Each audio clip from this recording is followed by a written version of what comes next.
बंगाल में नया कार्टेल।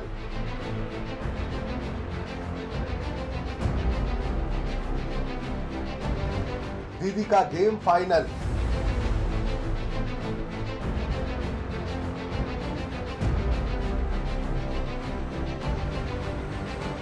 ओवैसी हुमायूं साथ साथ।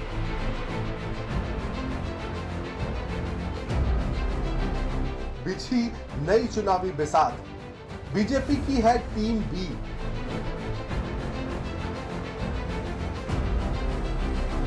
अब क्या करेगी टीएमसी?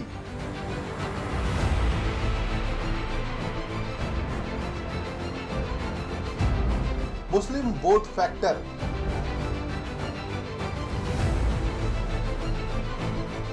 समझिए वोट कैरेक्टर।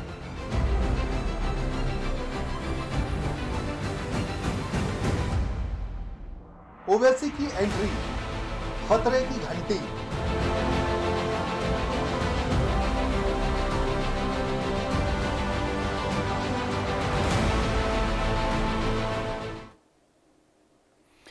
तो चलिए शुरू करते हैं आंकड़े हमारे फैसला आपका। इस बार बंगाल विधानसभा चुनाव में ओबीसी और कबीर की जोड़ी गेम चेंजर बनेगी या फिर वोट कटवा बनकर रह जाएगी? ममता बनर्जी का किला क्या वाकई इस बार ढहेगा या फिर वो फिर से बंगाल की योद्धा बनकर उभरेंगी? सबसे बड़ा सवाल, क्या बंगाल में इस बार मुस्लिम वोट बैंक बटेगा? और अगर बटा तो फिर फायदा किसको होगा? क्या तीसरा मोर्चा यहां पर किंग मेकर की भूमिका में नजर आएगा? तो क्या बंगाल चुनाव अब विकास पर नहीं बल्कि पहचान और वोट बैंक पर लड़ा जाएगा? याद कीजिए 2021 में भी तीसरी ताकत ने चुनौती दी थी, लेकिन इस बार समीकरण अलग है। चेहरे नए हैं और रणनीति भी नई है। एसआईआर में 58 लाख वोटों के कटने पर बवाल है। भवानीपुर, नंदीग्राम, मुर्शिदाबाद, हर हाई प्रोफाइल सीट पर तीसरा मुकाबला है, बल्कि 3 तरफा है। तो क्या इस बार होगा असली खेला या फिर ये नया मोर्चा खुद ही खेल से बाहर हो जाएगा? क्योंकि 2021 में ममता को 294 में से 215 सीटों पर बीजेपी ने एड़ी चोटी लगा दी थी, फिर भी सिर्फ 77 सीटें मिली थी और ममता को 215। आज की बहस में हम यही जानेंगे कि क्या बंगाल में इस बार सिर्फ सरकार नहीं बल्कि पूरा समीकरण बदलेगा। तमाम सारी परिस्थितियों के बीच इस बार एक नया खेल है और वो नए खेल में कोई और नहीं बल्कि 2 अल्पसंख्यक नेता हैं, हुमायूं कबीर और असुद्दीन ओवैसी। तो किसकी मुश्किल बढ़ने वाली है इन दोनों चेहरों से? असल में ओवैसी की एंट्री से पूरा गेम बदल चुका है। ममता के गढ़ को घेरने की कोशिश की जा रही है। वोट बैंक में सेंध लगाने की यह नई सियासत है और अब की बार 3 तरफा टक्कर देखी जा रही है। बंगाल में क्या वाकई खेला होगा? हम इसलिए इस बात का जिक्र कर रहे हैं क्योंकि असुद्दीन ओवैसी और हुमायूं कबीर मिलकर एक गठबंधन बना लिया है और उस गठबंधन बनाकर ज्यादातर सीटों पर यह चुनाव लड़ने जा रहे हैं, करीब करीब 182 के आसपास। अब सबसे पहले बात कर लेते हैं, सबसे पहले बात करते हैं कि अचानक से बंगाल में यह तीसरा फ्रंट खुला कैसे? क्योंकि टीएमसी बीजेपी के अलावा भी अब एक और पार्टी या यूं कहें कि गठबंधन मुकाबले के लिए तैयार है। असुद्दीन ओवैसी, जी हां, असुद्दीन ओवैसी और हुमायूं कबीर का यह गठबंधन 25 मार्च को कोलकाता में एक संयुक्त प्रेस कॉन्फ्रेंस करने जा रहा है। हुमायूं कबीर की जो पार्टी है आम जनता उन्नत पार्टी, वो 182 सीटों पर चुनाव लड़ने जा रही है। एआईएमआईएम लगभग 8 सीटों पर अपने उम्मीदवार उतार रही है। हुमायूं ने अब तक 18 उम्मीदवारों की सूची जारी की है। रानीनगर, भगवान गोला, मुर्शिदाबाद ये अहम सीटें हैं। हुमायूं कबीर 3 सीटों से चुनाव लड़ रहे हैं खुद। बंगाल में 23 और 29 अप्रैल को 2 चरणों में चुनाव होने जा रहे हैं। पहले चरण में 152 सीटें और दूसरे चरण में 142 सीटों पर चुनाव है। 4 मई को चुनाव के नतीजे आने वाले हैं। मुकाबला मुख्य रूप से ममता वर्सेस बीजेपी में देखा जा रहा है, लेकिन क्या नया गठबंधन विकल्प बन सकता है? मुस्लिम बहुल सीटों पर वोट बंटने की संभावना आपको दिखाई दे रही है। कोशिश पिछली बार भी की गई थी, लेकिन इन चेहरों के जरिए नहीं। इस बार देश भर में अल्पसंख्यकों के दो चेहरे देखे जा रहे हैं। बंगाल में हुमायूं कबीर और देश में कौन? असदुद्दीन ओवैसी। दोनों मिलकर संयुक्त मोर्चे के तहत चुनाव लड़ रहे हैं। अब सबसे पहले बात कर लेते हैं कि बंगाल में आखिर मुस्लिम वोटर्स हैं क्या और ये वाकई कितना असर डाल पाएंगे, क्योंकि बंगाल में जो मुस्लिम वोटर हैं उसके समीकरण कैसे हैं, वहां क्या वाकई कोई बदलाव आ सकता है? पश्चिम बंगाल में मुस्लिम आबादी लगभग 27 से 30% है, यानी कि कुल जनसंख्या का करीब 2.5 करोड़। 27 से 30% को अगर आप डिवाइड करेंगे पश्चिम बंगाल की आबादी में, तो ये समीकरण आपको निकल कर आ गया करीब 2.5 से 3 करोड़ के आसपास का समीकरण निकल कर आएगा। और 100 विधानसभा सीटें हैं जहां पर मुस्लिम मतदाता सीधा असर डालते हैं। कई सीटों पर तो निर्णायक स्थिति में मुस्लिम मतदाता है और चुनाव में वो बहुत ज्यादा असर डालते हैं। मुर्शिदाबाद, मालदा, ये तमाम ऐसे जिले हैं जहां पर कि 24 परगना, ये तमाम ऐसे जिले हैं जो वाकई बहुत ज़्यादा असर डालते हैं। और यहाँ पर अगर असर डाला गया तो आप ये मान के चलिए कि ममता बनर्जी का जो पारंपरिक वोट बैंक है, जो मजबूत वोट बैंक है, जो कि अल्पसंख्यक है, वो खिसक सकता है। ममता बनर्जी का जो वोट बैंक है, क्योंकि असदुद्दीन ओवैसी की एंट्री वहां पर हो गई है, वोट बंटवारे की आशंका जताई जा रही है। वोट शिफ्ट अगर हुआ तो परिणाम बदल सकता है। मुस्लिम वोट बंगाल चुनाव का सबसे बड़ा फैक्टर है और बीजेपी यही आरोप लगा रही है कि बांग्लादेश से जो मुस्लिम हैं, घुसपैठिए हैं, रोहिंग्या हैं, वो यहां पर आकर बड़ी संख्या में बस गए हैं और वो टीएमसी के वोटर हो गए हैं। इसलिए एसआईआर के जरिए एक बड़ी संख्या में जो मतदाता कटे हैं, उसमें यह माना जा रहा है कि ज्यादातर जो मतदाता हैं वो टीएमसी के मतदाता हैं, क्योंकि वो दूसरी जगह से आए हुए, यानी कि बांग्लादेश से आए हुए लोग हैं। टीएमसी ने उन्हें पनाह दे दी है और इसीलिए एसआईआर में उनका नाम कट गया है। हुमायूं कबीर है कौन जो बंगाल चुनाव को हिलाने की बात कर रहे हैं? हुमायूं कबीर कैसे ये बंगाल में अचानक से एक उभरता हुआ चेहरा है और इनकी शुरुआत कहां से हुई थी? आपको बाबरी मस्जिद याद होगी। बाबरी मस्जिद बनाने की बात हुमायूं कर रहे थे और उसका शिलान्यास भी किया। 6 दिसंबर को किया। लाखों की संख्या में लोग वहां पर पहुंचे और करोड़ों रुपए का चंदा भी मिला। अब मस्जिद बन रही है। बीजेपी ने इसे मुद्दा बनाया कि देखिए साहब क्या हो रहा है। ममता बनर्जी के खास चेहरे हुमायूं कबीर एक बार फिर से इस देश में बाबरी मस्जिद बनवा रहे हैं, लेकिन टीएमसी का यह आरोप है कि ये हमारे व्यक्ति नहीं हैं, ये तो आपके एजेंट हैं, क्योंकि भारतीय जनता पार्टी का चुनाव हुमायूं कबीर लड़ चुके हैं, लोकसभा का चुनाव 2019 में। अब पहले ममता बनर्जी की पार्टी में थे, टीएमसी में थे हुमायूं कबीर। उसके बाद क्या हुआ? उसके बाद फिर वो भारतीय जनता पार्टी में आ गए।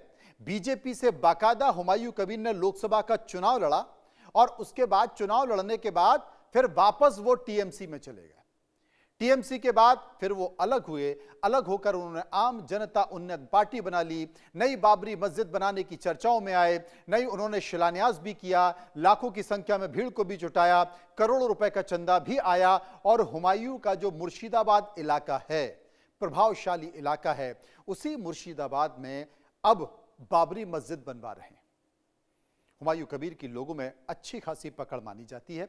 हालांकि वो अभी तक कोई बड़ा चुनाव नहीं जीत पाए। 2026 में उन्होंने चुनाव में 182 सीटों पर लड़ने की बात की है, अपने उम्मीदवार खड़े करने की बात की है। चुनाव में हुमायूं कबीर खुद 3 सीटों से खड़े होने जा रहे हैं। वहीं असदुद्दीन ओवैसी के साथ मिलकर वो चुनाव लड़ने की बात कर रहे हैं। हुमायूं बंगाल की राजनीति में एक उभरता हुआ चेहरा माना जा रहा है, लेकिन जमीन पर कितना असर है उनका ये चेहरा, उनकी ये बात, उनका ये नैरेटिव, क्या वाकई टीएमसी के खिलाफ लोगों को उकसा सकता है?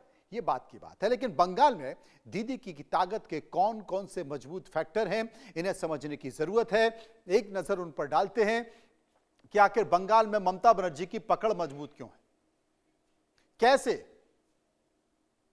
कैसे बंगाल में ममता बनर्जी आज तक अपनी पकड़ मजबूत बनाए बैठी हैं और वो लगातार तमाम दूसरी पार्टियां उन्हें हराने की कोशिश कर रही हैं, चाहे वो वामपंथी पार्टी हो या फिर बीजेपी हो, वो उन्हें नहीं हरा पा रही। ममता बनर्जी अपनी मजबूत पकड़ बनाकर बैठी। कौन सा फैक्टर है? मजबूत ग्राउंड कनेक्शन।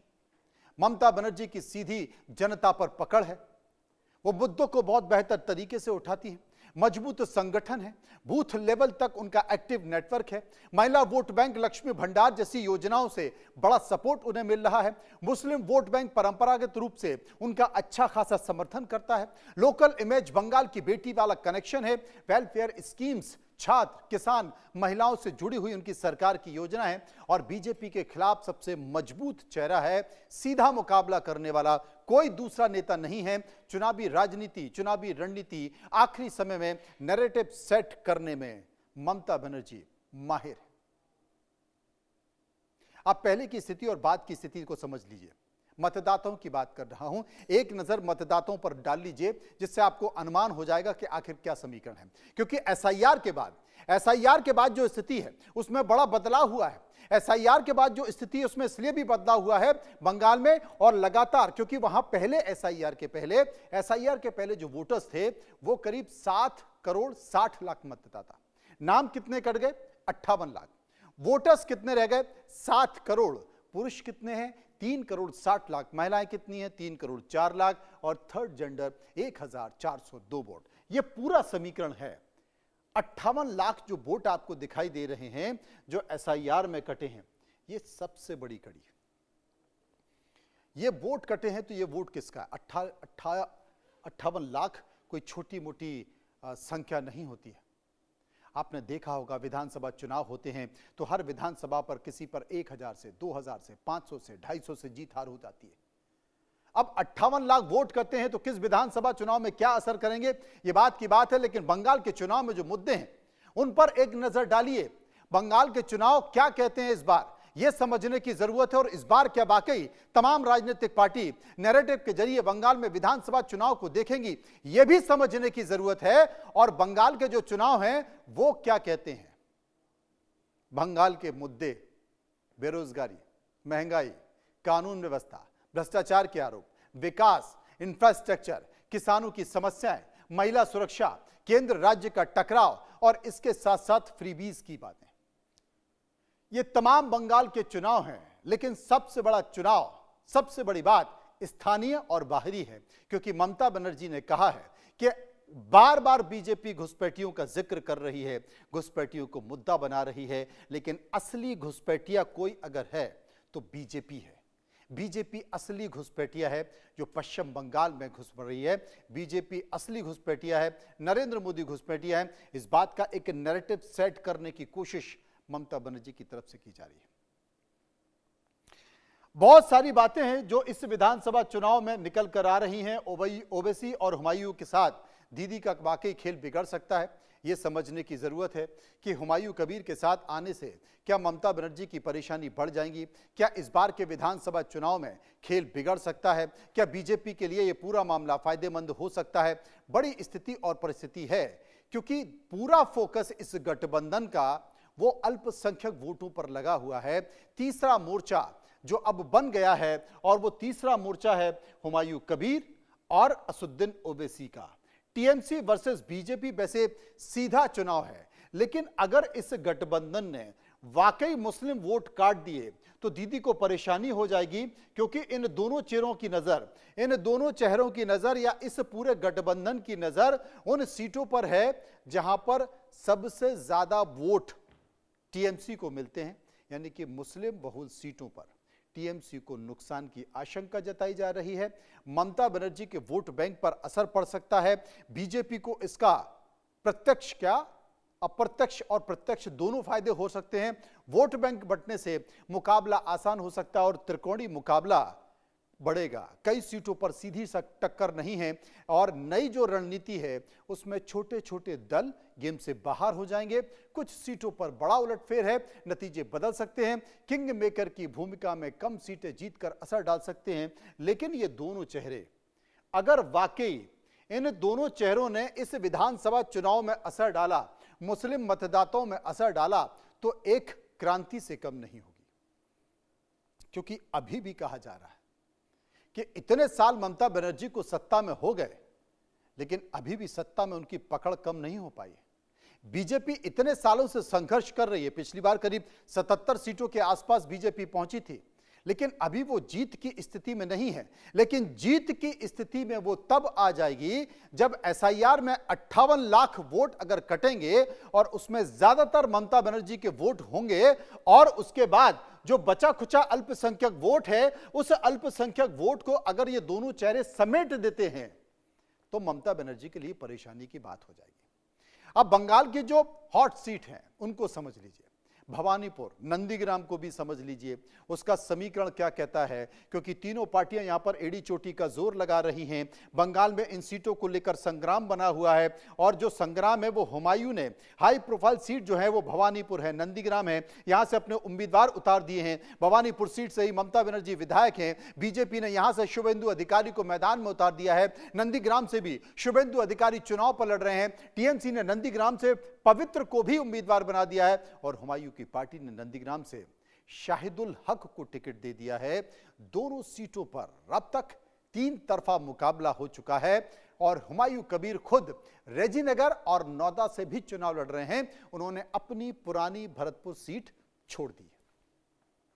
मुद्दा बंगाल चुनाव में जो मुद्दा है वो घुसपैठियों का मुद्दा बड़ा हो गया है, और बीजेपी ममता बनर्जी से जवाब मांग रही है कि भाई घुसपैठियों के मुद्दे पर हमें जवाब दे दीजिए।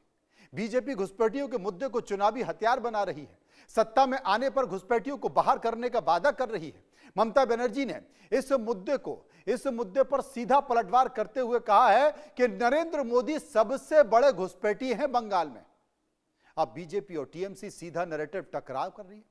ममता लगातार मुस्लिम वोटरों से कनेक्ट मजबूत करने की कोशिश कर रही है। हुमायूं कबीर और ओवैसी का गठबंधन मुश्किलें ला सकता है कि नहीं ला सकता, यह तो परिणाम बताएगा। लेकिन अगर इन दोनों चेहरों का गठबंधन पश्चिम बंगाल में फेल हो गया तो फिर समझने की जरूरत है कि आखिर बंगाल कहता क्या है, बंगाल की तस्वीर क्या है, और बंगाल इस देश में एक नया समीकरण देगा।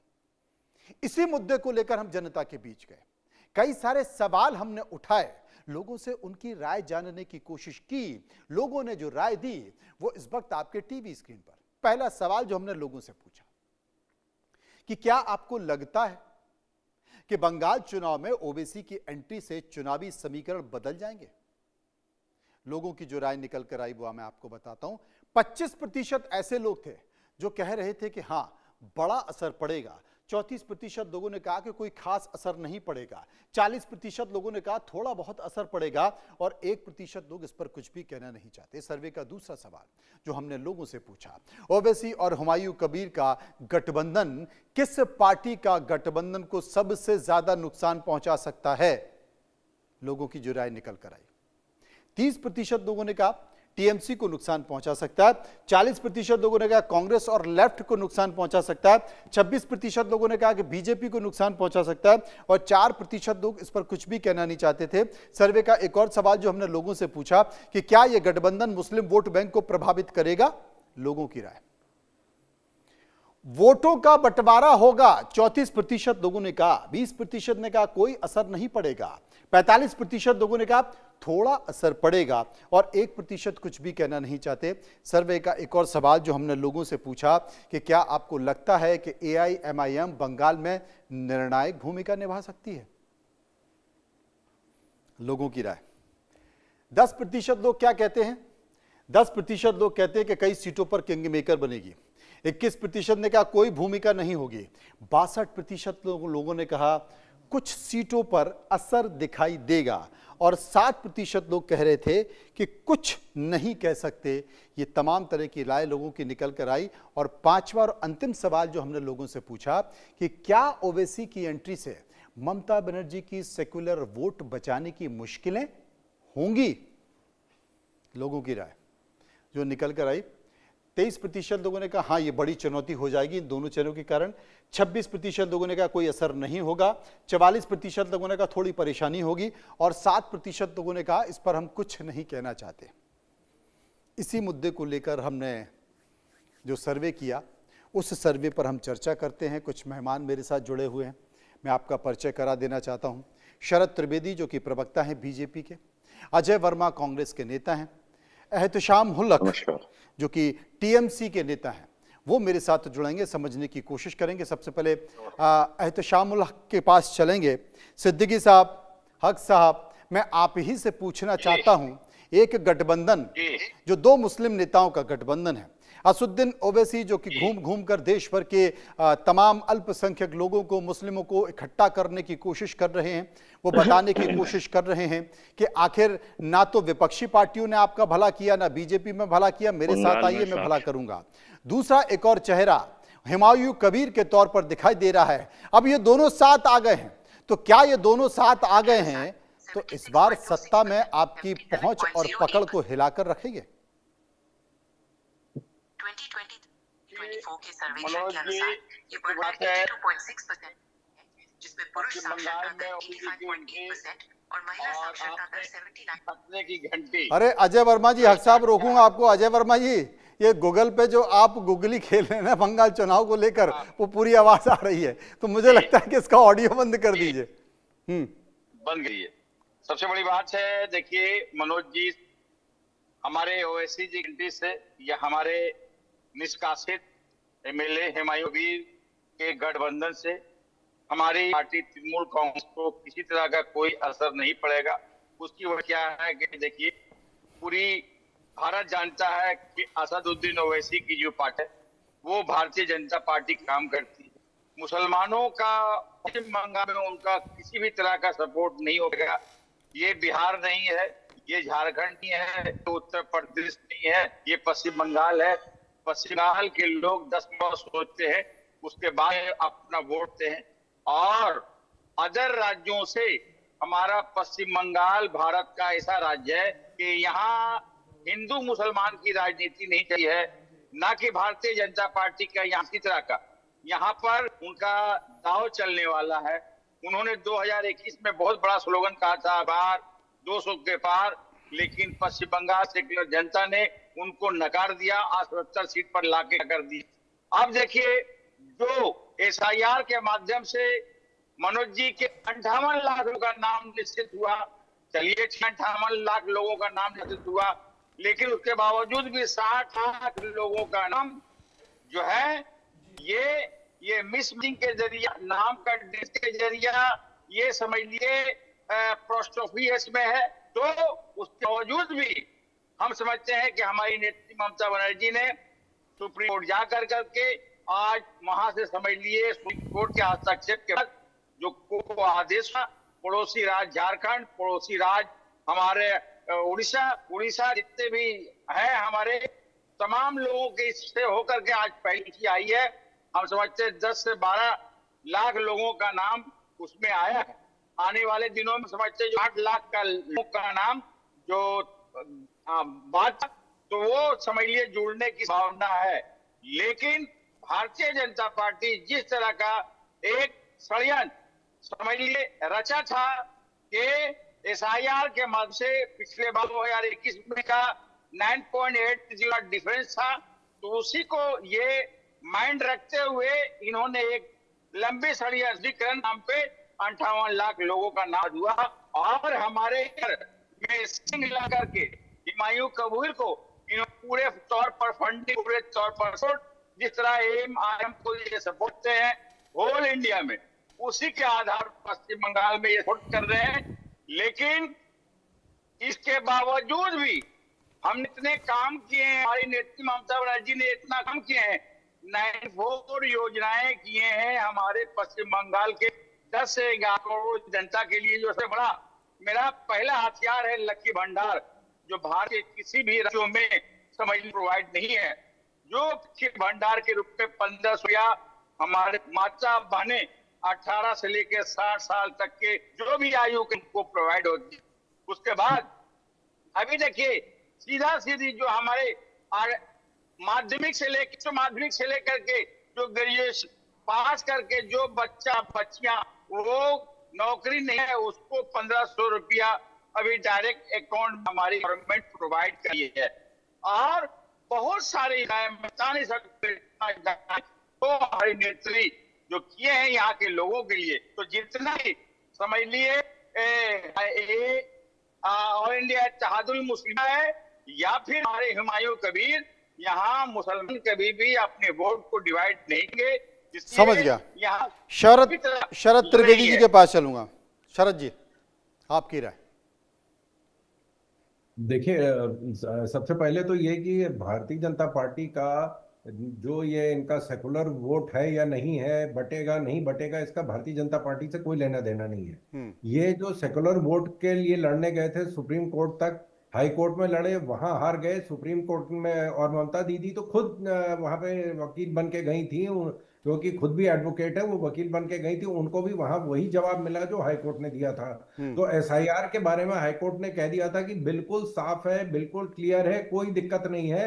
लेकिन जब उन्होंने कहा कि नहीं जी यहाँ इसमें तो आपको हस्तक्षेप करना पड़ेगा, तो सुप्रीम कोर्ट ने जुडिशियल ऑफिसर्स को लगा दिया है। ये पहली बार भारत के इतिहास में हुआ कि जुडिशियल ऑफिसर्स से ये कराया गया है।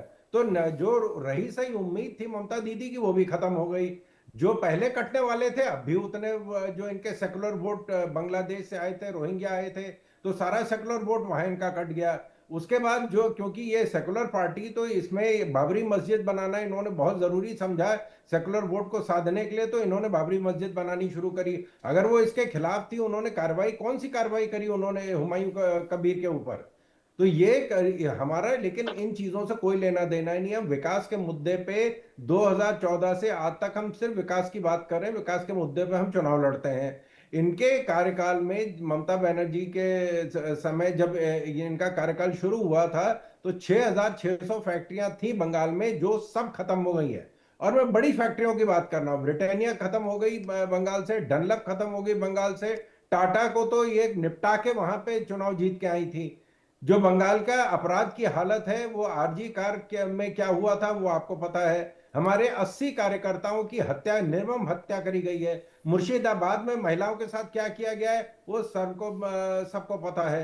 और साथ जो अभी हमारे हक साहब कह रहे हैं, वो बिल्कुल सही बात कह रहे हैं। उन्होंने जनता की बहुत सेवा करी है वहां पे, लेकिन इतनी सेवा करी कि जो डेट टू जीडीपी रेशियो है वो 38% है। जितनी स्टेट्स हैं उनमें जो, क्योंकि हम जो कांग्रेस पार्टी छोड़ के गई थी पंजाब, वहां 58% डेट टू जीडीपी रेशियो था। उससे कम राजस्थान में जब इनकी सरकार गई थी तो 48% डेट टू जीडीपी रेशियो था, और बंगाल में 38% डेट टू जीडीपी रेशियो है। आज 7 लाख करोड़ का कर्जा है बंगाल के ऊपर। और ये वो उस राज्य में इस तरह के हुमायूं कबीर जैसे इन्होंने नेताओं को पैदा किया है, जहां नेताजी सुभाष चंद्र बोस जहां से आए, राजा राम मोहन वहां से आए, सरायनंद सरस्वती वहां से आए, जहां पे रविन्द्रनाथ ठाकुर, जहां बंकिम चंद्र चटर्जी आए, जिस राज्य में भारत का जो हमारा राष्ट्रीय गान लिखा गया है और राष्ट्रीय गीत भी लिखा गया है जी। तो ये उस बंगाल में इस तरह की घटनाएं घट रही हैं। उस बंगाल में इस तरह की घटनाएं घट रही हैं। 7 लाख करोड़ का कर्जा है, 6600 फैक्ट्रियां बंद हो चुकी हैं, रोजगार है नहीं है, सरकार की बुरी हालत है। अजय वर्मा मेरे साथ मौजूद है, जवाब अजय वर्मा देंगे। आवाज नहीं आ रही आपकी, म्यूट कर दिया आपने, अनम्यूट कर लीजिए। अभी भी नहीं आई? अब आ रही है? अब आ रही है। बस आपका चेहरा गायब हो गया, वीडियो गायब हो गया, आपने ऑडियो खोल दिया। ये गूगल बाबा के चक्कर में पड़ गए थे ना, अब सब उल्टा पुल्टा हो गया। नहीं, मैं 1 सेकेंड, ये सब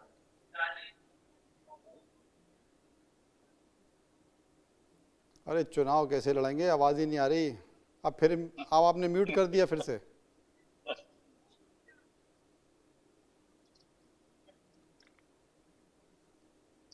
अजय जी, मैं जब तक किसी दूसरे के पास होकर आऊं, नहीं मैं इसलिए सम्मान से पूछ रहा हूं कि आपने कहते कि नहीं हमारी आवाज दबाने की कोशिश की जा रही है, तो इसलिए मैंने कहा अनुमति ले लूं आपसे। मनोज जी, मुझे लग रहा है बंगाल की जनता ने इनका म्यूट का कांग्रेस का बटन दबा दिया है। अजय जी क्या करें बताइए। अब आ गई। आ गई। और वो कैमरा भी आ गया। चलिए ठीक है। सबसे पहले मनोज जी, मेरा आप सबको, दर्शकों को, पैनलिस्टों को नमस्कार जी। और जो शक्ति का ये पर्व चल रहा है, पंचम माता का वो चल रहे हैं नवरात्रे, चैत्र नवरात्रे, उन सबकी हार्दिक देशवासियों को, खासकर बंगाल वासियों को आप बहुत बहुत बधाई, शुभकामनाएं। अब मैं बताना चाहता था मनोज जी, आप कह रहे थे कि आप गूगल की गूगली में फंस रहे थे।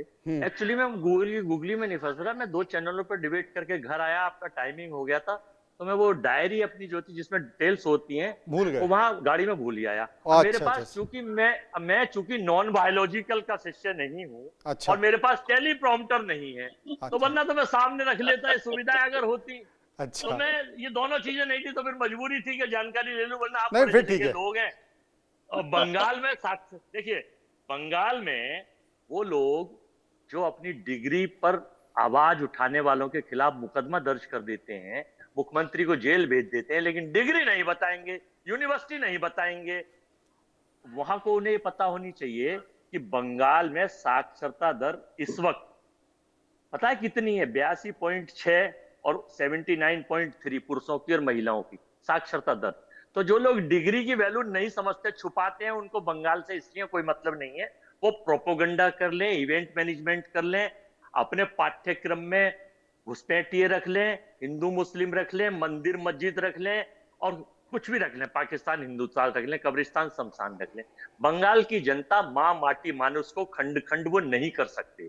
इसलिए नहीं कर सकते कि बंगाल का अपना एक अलग रूप है, अलग स्वरूप है, और बंगाल के लोग कभी भी ये नहीं चाहते कि बंगाल विखंडित हो। वो एक तरफा रहता है, वो कहीं भी रहे, वो हमारे पास रहा या सीपीएम के पास रहा या ममता दीदी के पास रहा। हमारी इंडिया गठबंधन की मेंबर है ममता दीदी, लड़ रहे हैं चुनाव अपने अपने तरीके से, हर पार्टी को सर्वाइव का अधिकार है। बंगाल में मैं इस चुनाव में जो आप बता रहे थे कि साहब ये चीजें हैं, बड़ी अच्छी चीजें हैं, हर पार्टी अपना अपना प्रयास करती है। कांग्रेस अपना प्रयास करेगी, यानी हमारी पार्टी, राहुल जी अपना करेंगे, ममता दीदी अलग कर रही हैं, मोदी साहब अलग कर रहे हैं, और सब अपने साधन संपन्नताओं से कर रहे हैं। नहीं, चीज आप अभी समझ नहीं पा रहे हो अजय वर्मा जी। सबसे बड़ी जो चीज है ना, वो 2 चेहरे हैं, अल्पसंख्यक चेहरे। एक कौन? असुद्दीन ओवैसी, और दूसरा चेहरा कौन सा? हुमायूं कबीर, जिसने हाल ही में मुर्शिदाबाद में बाबरी मस्जिद का शिलान्यास कर दिया। अब इन दोनों का गठबंधन हो गया है, ये संयुक्त प्रेस कॉन्फ्रेंस करने जा रहे हैं, 182 सीटों पर चुनाव लड़ने जा रहे हैं। ये क्या असर डालेंगे, यही तो पूछना आपसे। मैं उसी पे आ रहा था कि देखिए 1056 यानी करीब 10 करोड़ 56 लाख 60 लाख के करीब आबादी बंगाल की है, और इस बार 7 लाख 4 हजार वोटर, जो 58 लाख वोट आपने कहा काटी गई हैं, या वो कटी हैं, कटवाई हैं, या ज्ञानेश प्रकार जी की लेखनी का खेल है, ये तो गॉड नोज बेटर, या ज्ञानेश नोट बेटर, या मोदी साहब नोज बेटर। अब पूरा देश भी जानता है, इसमें कोई गुरेज नहीं है। लेकिन एक विधानसभा पे 19,730 वोट का फर्क पड़ा। ठीक है, अगर आप 294 विधानसभाओं में जाओगे, एवरेज कैलकुलेशन 58 लाख का, 19,730 वोट का फर्क एक विधानसभा में बढ़ा, कहीं कम कहीं ज्यादा, एवरेज कहीं बढ़ गया कहीं घट गया। मैं ये बताना चाहता हूं कि बीजेपी अपना एजेंडा चाहे घुसपैठिए रख ले या कुछ भी रख ले, मैं उसी बात पे फिर आना चाहता हूं, और असुद्दीन ओवैसी इस पे और बोलूंगा। मनमोहन सिंह जी की सरकार के टाइम में, यानी हमारी सरकार के टाइम में, कांग्रेस गठबंधन की सरकार के टाइम में 90,000 घुसपैठिए 2004 से 14 के बीच निकाले गए थे। ठीक है सर, और नरेंद्र मोदी साहब ने कहा कि साहब घुसपैठिए घुसपैठिए घुसपैठिए। इनके यहाँ कन्वेक्शन रेट केवल 4,000 11 साल में 12 साल में निकाले गए। एक पता नहीं इनके सांसद हैं, वो निशिकांत दुबे, पता नहीं भांग खाते हैं या ख्वाबों में रहते हैं, वो कह रहे थे, अभी उनका एक वीडियो है पूरे देश में, कि 10 करोड़ से ज्यादा घुसपैठिए हैं। भाई मोदी जी से, सरकार से पूछ लो, 10 करोड़ है तो 4,000 ही निकाले। आखिर जो गृह मंत्रालय आपके अंडर में, बॉर्डर आपके अंडर में, तो ये खाली प्रोपोगंडा, जैसे वो शरद जी, ये तो बड़ी बात है कि 10 करोड़, अगर बीजेपी के सांसद कह रहे हैं कि 10 करोड़ घुसपैठिए हैं और निकाले आपने 4,000 के आसपास, ये कौन सा? सर पूरी तो कर ले, 10 सेकंड और पूरी कर रहा हूँ। धुरंधर पिक्चर की तरह जो प्रोपोगंडा आदित्य धर ने दिखाया है, कहा कि 11,000 करोड़ के नकली नोट पाकिस्तान से, आज तक किसी बीजेपी के नेता ने कहे क्या 2014 से नोटबंदी के बाद 11,000 करोड़? नहीं कहे। फिर दूसरा, उन्होंने, धुरंधर ने पाकिस्तान के तो सारे पात्रों के नाम बदल दिए। नरेंद्र मोदी का नाम सुरेंद्र मोदी क्यों नहीं रखा? नरेंद्र ही मोदी रहने दिया। तो ये प्रोपोगंडा दिखा के इनकी सीटें खिसक रही हैं, ये सब हार रहे हैं, 5 स्टेट हार रहे हैं, तो इन्हें सहारा पिक्चरों का चाहिए। फिर कहा आदित्य धर ने कि काल्पनिक है। मैं आपसे अनुरोध कर रहा हूं आपके चैनल पर कि ऐसी पिक्चरें जो प्रोपोगंडा फैलाए उनको बिल्कुल बहिष्कार कर देना चाहिए, देखना नहीं चाहिए। इससे सीख मिलेगी बीजेपी को भी और इनके नेताओं को। देखी क्या? इनका आधार खिसक रहा है। आपने देखी? देखो, मैं तो मनोज जी आपका चेहरा देख के धुरंधर समझ लेता हूँ कि एक धुरंधर बैठे हुए। नहीं, आपने फिल्म देखी? नहीं, मेरा कोई अब आपने नहीं देखी तो सर आप सारे कैरेक्टरों की बात कैसे कर रहे हो? आपको क्या पता कि कैसे ये किसका नाम बदल दिया, किसका ये कर दिया? मैं तो पढ़ी है ना, मैंने पढ़ना भी तो चाहिए मनोज जी, आप भी तो पढ़ के लेखनी तय करते हैं। तो अब मैं बंगाल के असुद्दीन ओवैसी और उस पर आता हूँ हुमायूं कबीर। देखो, हुमायूं कबीर पे आ जाए। हाँ, हुमायूं कबीर की हिस्ट्री ये है कि वो बीजेपी से ममता जी के यहाँ पहुंचे। ठीक है। असुद्दीन ओवैसी के बारे में सबको पता है कि जब जब जरूरत होती है वो सरकार के लिए अपने बी टीम का काम करके फाइनेंस से मूवमेंटिंग, चूंकि आज तक कुछ भी बोल दें उनके खिलाफ ना बुलडोजर चलता है, ना पुलिस पहुंचती है, ना अरेस्ट होते हैं, ना अतीक और मुख्तार की तरह वहां कोई और कार्यवाही होती है। बस वो पढ़े लिखे हैं, बैरिस्टर आदमी है, बड़े आदमी है भाई, सरकार का पार्ट है। तो बंगाल को खंड खंड करने में सरकार की जो नौ सहयोगी टीम है, कौन कौन लोग कहते हैं, मैं नहीं कह रहा, ED, CBI, IT, income tax, सहयोगी दल, बी टीम, अडानी, अंबानी, चुनाव आयोग और देश की सरकार और इसके मुख्यमंत्री और इसके प्रोपोगंडिस्ट और इनका पायरेटेड आईटी सेल, इतने लोग लगने के बाद भी ये बंगाल में इनकी संख्या घटने जा रही है। शरद त्रिवेदी जी, मशीनों, बस शरद जी, नहीं, अगर ये जैसे आपकी समझ में नहीं आ रहा होगा कहां से शुरू करूं कि सरकार का गलत इस्तेमाल किया जाता है, क्योंकि इनको इसका बहुत बड़ा एक्सपीरियंस है, बड़े लंबे समय तक एक्सपीरियंस है। ये जो अभी अजय भाई कह रहे थे, जो अभी पिक्चर आई है धुरंधर, मैं इनको याद दिला दूं कि इमरजेंसी में, क्योंकि ये लोग बहुत ही ज्यादा कानून कायदे को मानते हैं, वीसी शुक्ला जी जो उस समय इंफॉर्मेशन ब्रॉडकास्टिंग मिनिस्टर थे, वो खुद किस्सा कुर्सी का की टेप को जलाने गए थे, आपको याद होगा जी। हम लोग तो बहुत छोटे थे उस समय, तो खुद इंफॉर्मेशन ब्रॉडकास्टिंग मिनिस्टर जिस देश के और जिस सरकार के खुद जा रहे हैं एक पिक्चर की टेप को जलाने के लिए, तो कितना कानून को मानते हैं, कितना पिक्चरों को मानते हैं या नहीं मानते हैं। क्योंकि आज ये पिक्चर देख के इनको, मुझे मालूम है कि बड़ी तकलीफ होती है जब कहीं देश के, अगर ये दिखाया भी, चाहे पिक्चर ही में दिखाया जाए कि हमारे लोग वहां विदेश में जाके हमारी एजेंसियां काम कर रही हैं या वहां पे हमारे देश के हित में काम कर रही हैं, तो जो भी इस तरह के लोग हैं उनको बड़ा दर्द होता, तकलीफ होती है, हम इस बात को मानते हैं। लेकिन यहाँ पे मुद्दा है जहां पे कि घुसपैठिए तो आपके जो सेकुलर वोटरों का भी नुकसान कर रहे हैं। ये खाली सांप्रदायिक वोटरों का नुकसान नहीं करते हैं, वहां पे जो सेकुलर वोटर हैं बंगाल में उनका भी नुकसान कर रहे हैं। हुमायूं कबीर जो आपके सेकुलर हैं उनका भी वहां नुकसान, अगर कोई वहां से रोहिंग्या आएगा या बांग्लादेशी आएगा तो उनका भी नुकसान कर रहा है। अगर जमीन कब्जा करी जा रही है तो सेकुलरों की भी करी जा रही है और सांप्रदायिकों की भी करी जा रही है।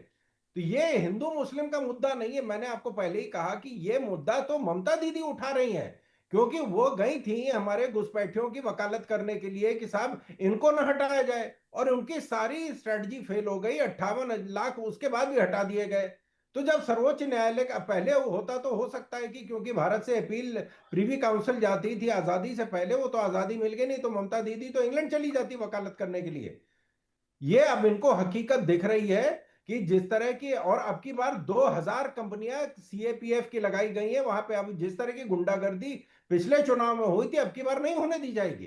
तो ये जो इनके सामने अंधेरा छा गया है, वहां की जनता को पता चल गया है, और खासतौर से हमारे मुसलमान भाई जो हैं उन्होंने ये साबित कर दिया है, चाहे केरला में, चाहे महाराष्ट्र में, उत्तर प्रदेश में, बिहार के चुनाव में, कि वो दरी नहीं उठाएगा, वो कुर्सियां नहीं उठाएगा, उसको हिस्सा चाहिए। तो ये बता दें कि जो गुलाम नबी आजाद जी ने तो खुद कहा था कि आजादी से पहले कांग्रेस के 3 अध्यक्ष थे जो मुस्लिम समाज से थे, और आजादी के बाद तो एक भी इनका अध्यक्ष नहीं बना। चूंकि टीएमसी और बाकी विपक्षी पार्टियां जो हैं बंगाल की, वो कह रही हैं कि साहब एसआईआर को केवल लागू ही इसलिए किया गया कि इनको वोट काटने हैं।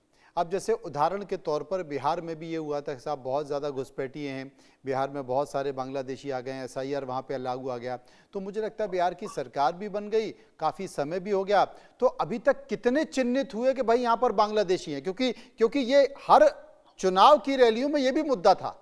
तो क्या चिन्हित हुए कि भाई बिहार से 50,000 घुसपैठिए बांग्लादेशी निकले, या 1 लाख निकले, या 25 लाख निकले, या 30 लाख निकले, तो चलो इनको एक गाड़ी में भर के अपन बंगाल की सीमा में छोड़ के आते हैं बांग्लादेशी। ये प्रोपोगंडिस्ट है, इस प्रोपोगंडे में जवाब नहीं देंगे। जवाब तो ले लें। भारत में एरिया के एरिया खाली हो गए हैं, लोग बंगाल बॉर्डर पे, बांग्लादेश बॉर्डर पे हैं, गिन ले जाके, क्योंकि हमदर्दी जिनको है उनको गिनना चाहिए। हमने तो उनको निकाल दिया, हमें गिनने की क्या जरूरत है? हमने तो जो थे जो घुसपैठिए थे उनको हमने बाहर कर दिया।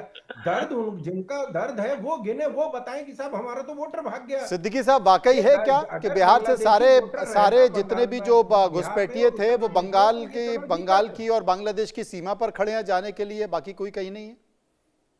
देख मनोज जी, सबसे बड़ी बात है हमारे जो प्रवक्ता भारतीय जनता पार्टी खुद ही अपने जाल में फंस गए। वैद्य जी इस तरह की बात कर रहे हैं कि घुसपैठिए वहां बॉर्डर पे खड़े हैं, तो इसका मतलब है कि हमारे केंद्र सरकार विफल है।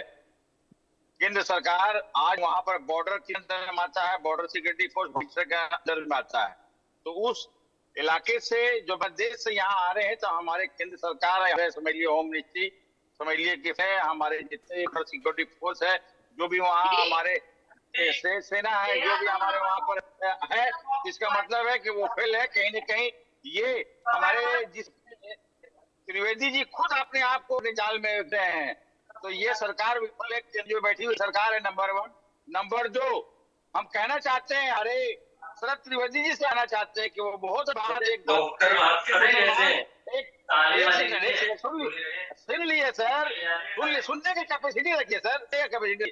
तो मैं कह रहा था कि बिहार का उन्होंने बताया कि उत्तर प्रदेश का बताया कि मुसलमान जो है अब जो है मतलब हिसाब मांग रहा है, तो मुसलमान के लिए प्रति इतना बड़े बड़े बात कर रहे हैं। इनके जो ना यहाँ के वो बोला है बंगला में कि मोर्चे मुसलमान, मार्चे मुसलमान, अचानक मुसलमानों का नाम इनके जबान कैसे आ रहा है, बात समझ में नहीं आ रहा है।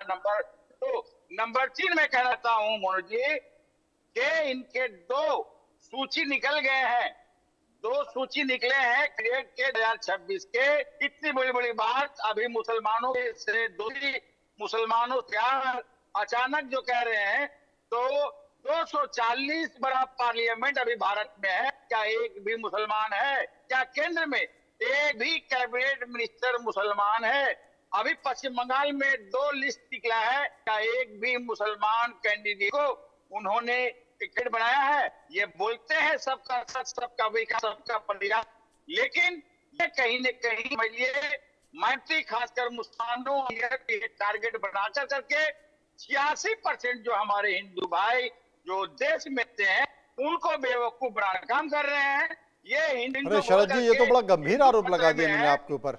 हालांकि वो ये भी कह रहे हैं कि देखिए कैबिनेट में एक भी मुस्लिम चेहरा नहीं है। नहीं है, स्पष्ट रूप से कहा जाएगा। मेरी बात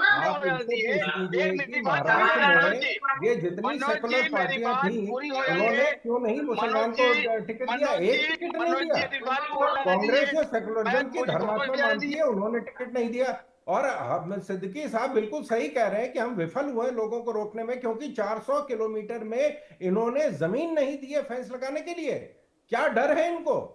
अरे आप जमीन देने को तैयार नहीं। सरकार ने कहा बीएसएफ को 50 किलोमीटर तक कॉर्डन एंड सर्च ऑपरेशन की परमिशन दी जाए। उन्होंने कह दिया है कि अगर कोई भी बीएसएफ का अधिकारी इस तरह का ऑपरेशन करता उसे तुरंत रोक के उसके ऊपर एफआईआर लिखा जाए।